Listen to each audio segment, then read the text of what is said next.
What's going on, the Winners Win podcast, your boy Show 2.0, the copy God himself. And today we're going to talk about 5 core strategies when it comes to creating that financial freedom fund for your future. So before we get started with all that stuff, just some housekeeping things. Click that subscribe button below and subscribe to the Winners Win podcast. Comment below, what you think about these 5 core strategies. I want you also to like this video and share it with your friends or family. If you're listening to this on any type of podcast platform, please give me a 5-star review and leave some type of review below because I like to see how I can better serve you. So before we get started with all that stuff in these 5 core strategies, it's funny because they're going to be very important for your growth of your financial freedom. And there are 5 ways to kind of speed up your financial future and make you closer to being that millionaire. Now, I say through all 5, but obviously you could pick 1 or 2 from them to start to do. And that's something that I'm really excited about doing. See, right now, today's the 31st. I'm like, listen, let me get my splurges out. Let me spend the money I want to spend. Let me just do all that stuff right now, because when it comes to 2023, it's going to be a different type of loss when it comes to my relationship with money. And I have so many different dreams and aspirations to get done for the future. So I'm very, very, very excited for that as far as that goes. Today, I just left some, partying and stuff like that. It was pretty fun. It was exciting. It just meant new beginnings. And that's what I really think, when it comes to the new year, although this ain't the real new year, but, new year as far as it goes, being January 2023. I think it's time, like I said in my last episode, to just reflect on what happened in the previous year and think about how you can now improve from that going into the new year. You know what I mean? So whether that's, your financial goals, it's your mental goals, relationship goals, spiritual, mental, all those things that you have going for you, try to figure out ways to get them too. Now, my publisher, speaking of that, my publisher just finished my 2nd chapter of my book. I got the name of my first chapter in my book called Invisible Wounds. If you do want to read that chapter, please feel free to comment below, raise your hand or whatever. I'll be able to give you over that free copy of just the chapter 1. And now she's finished editing chapter 2. Now I just need to get that professional headshot done. That's the most important thing now, that professional headshot. And then, which I could just do when the lighting's right, just do it on my phone.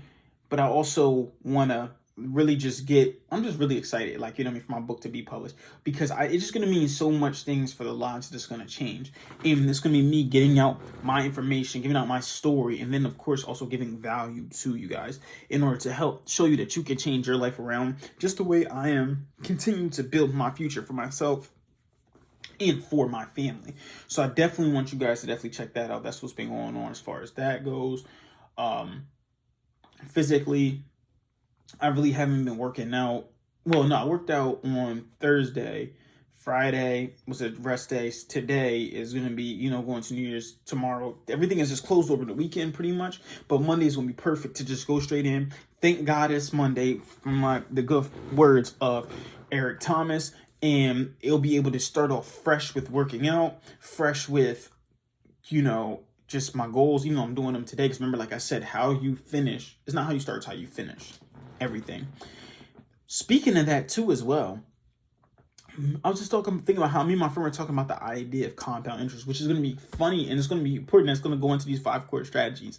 The idea of compound interest, but in everything else, the snowball effect, right? It was like he said he really liked the post that I posted and was like, reading 60 pages a day is like 3 books a month or something like that. And it was like doing this a day was this a month, and this a day was this a month.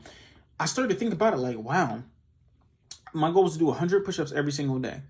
That turned out to be 3,100 push-ups. So 3,100 push-ups that I did in the month of December. That's actually insane. I'm like, wow, that stuff is really adding up. Now this month, my goal is to do 4,500. And it all was just a case of doing 100 push-ups a day. It doesn't take long to do. I already knocked out my 50. I still got 100 left, and I got 150 core. Then I added pull-ups to my thing, 100 pull-ups a day. That is going to just keep getting my body building, because you're not going to see the work immediately, but you're going to look back at the gratitude for the work that you did put in and see how much further you got because of that compound thing. And that's how it's going to be with your money when you're using these 5 core strategies in order to grow your money faster. So I'm going to talk about the 5 core strategies to speed up your financial freedom. Then I'm going to go back and explain them, right? So the first one is to save more and invest the difference. So save more money and invest everything else. The second core strategy is to earn more and invest the difference. So make more money and then invest the difference. The third strategy is to reduce taxes and fees and invest the difference. So reduce all those fees and the taxes and stuff and invest the difference. Okay. The fourth one is to get better returns and speed up your way to victory. And then the fifth one is to change your life and lifestyle for the better. So these are 5 core strategies in order to speed up your financial, and in order to create some type of financial future to your freedom fund by doing these 5 core strategies right there. Okay. My fault. I feel like I got something in there. Now, when we're going back to save more and invest the difference, obviously, it was saying that you have to have a new belief system. Remember, I told you have to, like me, I will always tell myself, wow, I can't save for nothing. I have a bad relationship with money. Speaking that stuff into existence is just bad. So I need to create that new. There's no such thing as changing the belief system. The only way to do that is just to get a new belief system. So my new belief system is that I do have great relationship with money. And now, in order to save more, you not only have to, put more money aside. As you're getting raises, you should be increasing the percentage that you're putting to your savings throughout the years. So you can start with 10, then increase to, 11, 12, keep going up like that. But also, too, there's a lot of things just like with interest that you don't know for the future, right?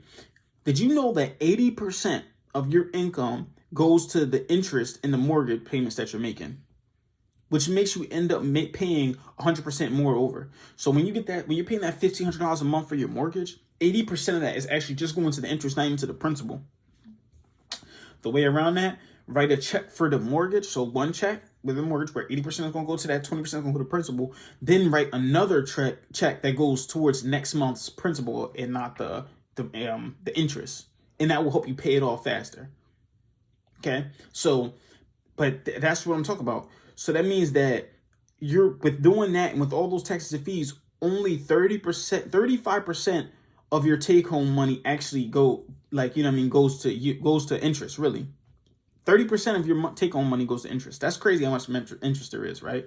So here goes a little strategy that we have for saving more, right? It's brainstorm all your recurring expenses, see how much they are, scale how much you enjoy it, and think about what it would feel like, to have absolute financial freedom.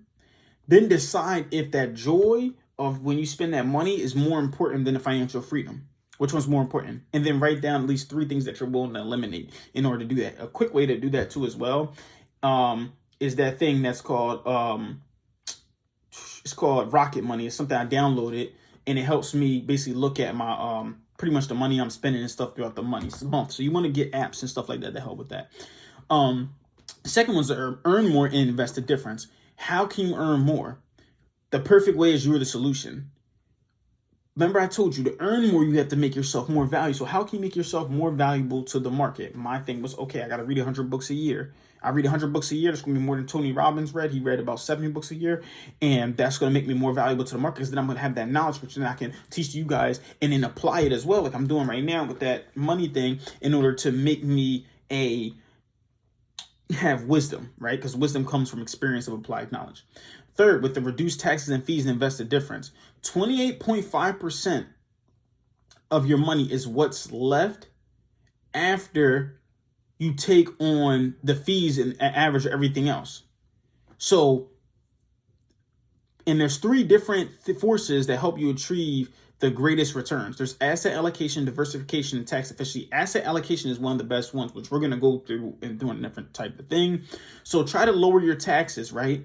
Lowering your taxes is invest in a way that allows you to defer your taxes. Hold a minimum a year and a day for those long-term capital gain returns to decrease. Get better return. So then that's how you're going to lower your taxes, right? And you could talk to your fiduciary to help you with better ways to lower the taxes and fees and stuff like that. Like I said, you can use all 5 strategies. 4, get better returns to speed up your ways to victory. Asset allocation. All that means is Having more assets, putting your money in more than one basket. Remember, don't put all your eggs in one basket. Having, maybe some in stocks, some in 401k, Roth IRA, real estate. Have your money flown in different baskets and investing in those different things, which is going to go more deeper into which asset allocations when I get down deeper into my knowledge. And then 5, just change your life and lifestyle for the better. Are you writing down a routine every single day? Are you checking your list twice? Are you Santa Claus, right? Are you doing different things to help yourself become more valuable and get yourself ready, right? Use these 5 core strategies and comment below any other strategies that you may have that may come to you, but use these 5 core strategies in order to speed up your money to go into your financial future. That's really all I have for you guys. A little bit longer episode today. I want you guys to keep killing the day, and just remember, more than anything, you pray for success like this. 2.0 out.